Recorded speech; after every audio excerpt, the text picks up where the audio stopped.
谢谢陈学弟的介绍哈。那我是负责教务的学长。那刚才我们负责全校的这个管学长也讲了好多。那以下呢，我是希望用大约15分钟时间来跟大家分享一下，在台湾大学怎么样来建立，怎么样来突破这个学系的这个藩篱，建立更好的这个学习制度与学习内容，让我们的这个同学可以学到更有效能、更符合未来发展的这些能力。那我们也希望趁机在这里来呼吁、建议我们的这个教育部能够好好的实现我们这个教育沙盒的理念，让大学在执行高等教育的时候能够更有弹性，让我们在追随着这个世界的这个变化的时候，能够更快速的来因应。那刚才管学长特别提到，很多这个颠覆式的科技在发展。很多世界的改变是非常的快速，那世界一直有很多不确定的因素，那快速的变动环境底下，我们大学端如何来培养学生应变的能力，甚至呢如何来培养学生创造改变的能力，也就是这次我们讲的主题，创造未来的这个能力。那我们怎么样让这个我们的学生具备各项的自己想要有的兴趣专长来发展更好的他的职业。那台大在过去1年里面一直在检讨说，我们在学系端怎么样来改善我们学系的这个教育的内容，所以对于课程的改革这件事情就变得非常重要。那我们希望各个学系开始来讨论，这学系里面有哪些领域专长是以前就非常优良的，而且未来也很有需要的。那有哪些领域专长是可以因应现在社会的改变、世界的变动，能够来增加的，或者能够来修正的？然后把这些领域专长建立好之后，我们未来的这个学生就可以学到更好的这个能力。那我们也知道说，其实跨域的合作很重要，跨域的创新非常重要。所以，我们台大其实是以固本深化跟跨域创新当成我们的教育的很重要的2个目标。那所以跨域学程的这个设立就变得很重要。那这跨域学程不仅仅是学分学程，不仅仅是学位学程，也可能是院的不分系或者校的不分系的这样的制度。我等一下再来跟大家介绍。那我们希望我们的学生能够更深入的学习他的专长，更深入的学习他的这个领域。那我们就需要创造一些不同的学程来让学生能够更深入的学习。所以学士荣誉学程也是我们现在正在建立的一个体系。那随着这个颠覆式的科技慢慢的在出现，我们其实现在的课堂上的教育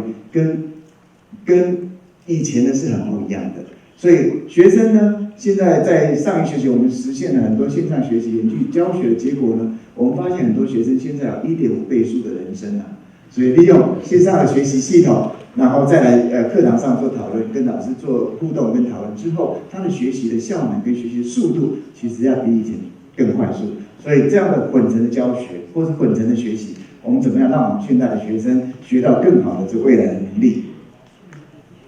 那我用这个当成是一个例子了哈。这里是如果我们每一个学期都好好的去思考说，我们这个学系的领域专长有哪些？这领域专长可以从它的理论，可以从它的方法，可以从它的应用，甚至可以从刚才同学讲的专案。那怎么样来建立这样的系统，一个一个的领域建立出来，那就可以让同学可以根据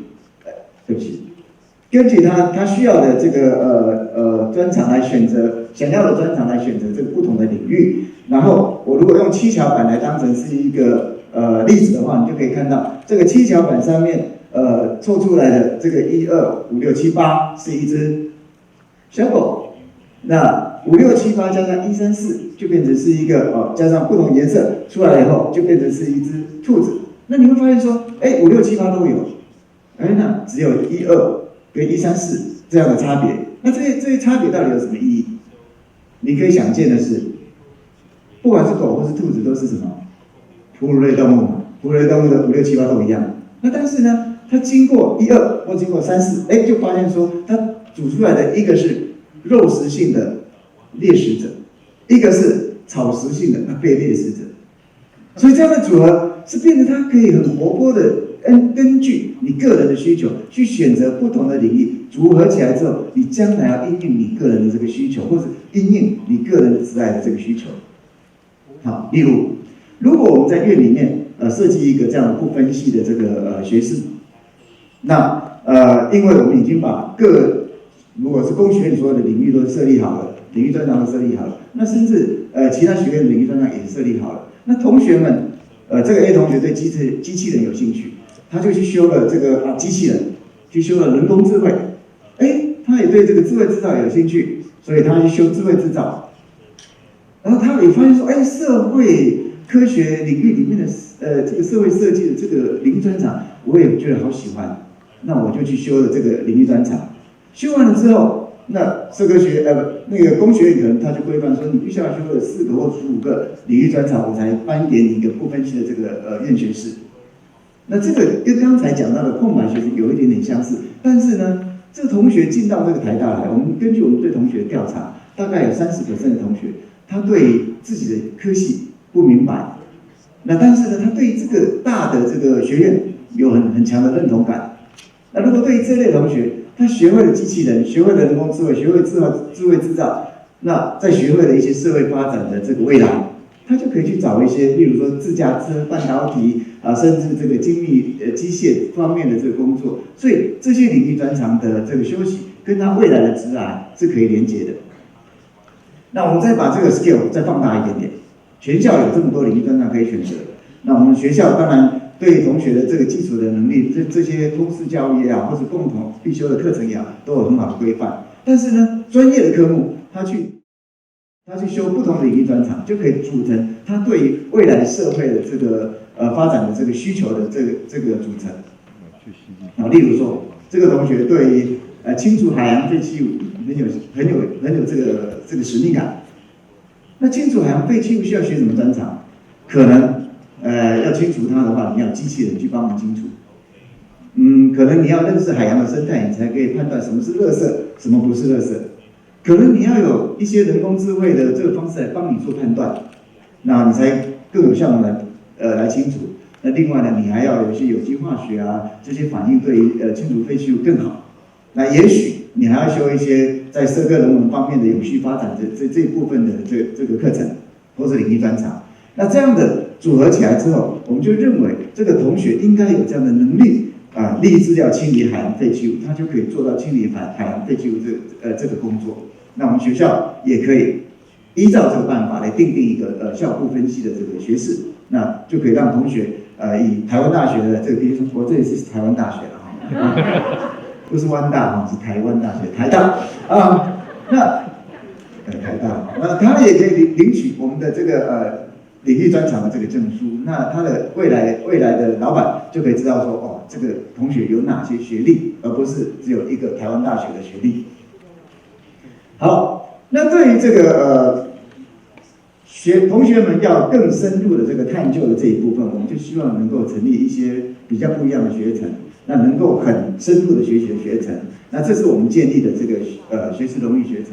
我们希望同学能够像刚才这个管学长讲的，去观察社会、观察未来、观察世界，然后看到世界的什么样的问题是他自己有心想要解决的，然后他发现了这个问题之后，他提出一些假说。他发现这些问题以后，跟他的同学好好的讨论；发现这些问题以后，跟他的老师好好的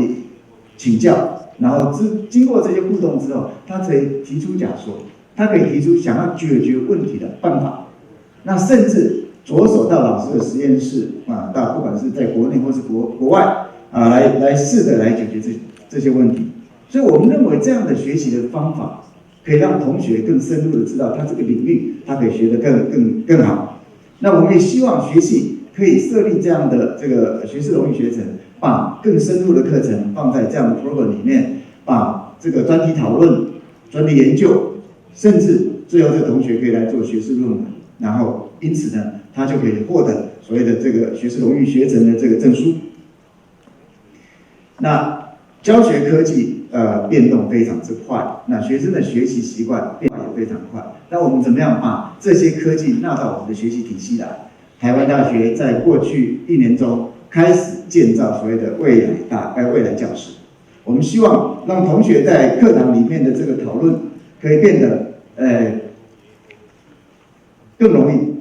同学到了这个教室来的时候，他就知道说，哦，原来这是分组讨论的这个设计。坐进来这个教室就知道说，我要来这个教室，把我在我自己家里学的，在电脑面前学的，到课堂上来跟人家讨论，跟人家互动，希望能够建立更好的这个课程内容。那不仅是来教室里面只坐在那边听讲，而是坐在教室里面参与这个课程的进行，让这个学习变得更丰富。那我们在台大也建立了所谓 NTU Core， 因为我们想要的是同学们能够随时随地都能够学习。那我们希望我们将来学习环境是一个无疆界的学习环境，所以 NTU Core 的这个互动式的线上学习平台现在已经不错，未来还会更好。那我们希望同学们好好的利用这个线上的这个学习的资源，让他学习更深入。那我们也希望老师在教学的时候，好好利用这样的这个线上学习平台，让他在远端的学习到课堂上来讨论，这样形成的这样的学习的这个系统，这样的混成教育学的这个方法，我相信会是未来翻转台湾教育的一个很重要的这个做法。最后，我想要这个呼吁我们教育部了哈，那个在过去我们一直在想的是说。刚才这个我们 Robin 学弟有特别介绍，我们有很多的规范都是在防止这个什么样的不够尽心、不够努力的事情发生。但是对于办学良好、绩效良好，而且有很好的这个制度的这个学校，应该要稍微放宽一点。那希望这个高教沙盒的这个理念可以真的获得实现，所以就让我们在培养这个大学的人才的时候，可以更加有弹性，可以更加快速。那几个例子，方面很多了哈，我举几个例子。第一个是招生的部分，我们现在台大很努力的在做多元入学的这个方案。那但是呢，教育部它会规定你这个甄试入学只能几%，这个考试入学的只考的有几%，那你在什么样的范畴里面有几%，那甚至每一个的人员的多寡都是限制的非常的仔细。那你就想啊。我如果是法律学院的，我要招的人才是怎样的人才？会跟生科院的人才会是一样的吗？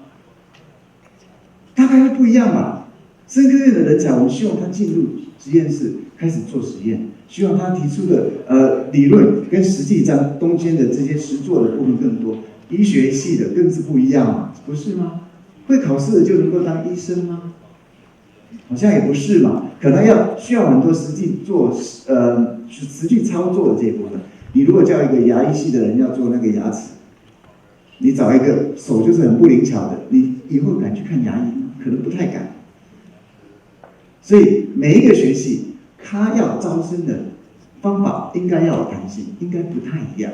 所以如果能够把这部分把它稍微开放一点，让各个学系、各个大学可以决定他自己的这个招生的方式，那可能对适性扬才的这一部分可以做到更好的这个程度。那另外当然它还有限制，每一个学系、每一个 program 多少个名额，如果今年没有招满了，就缺额了啊。其他的学系今年刚好很热门，很多人来，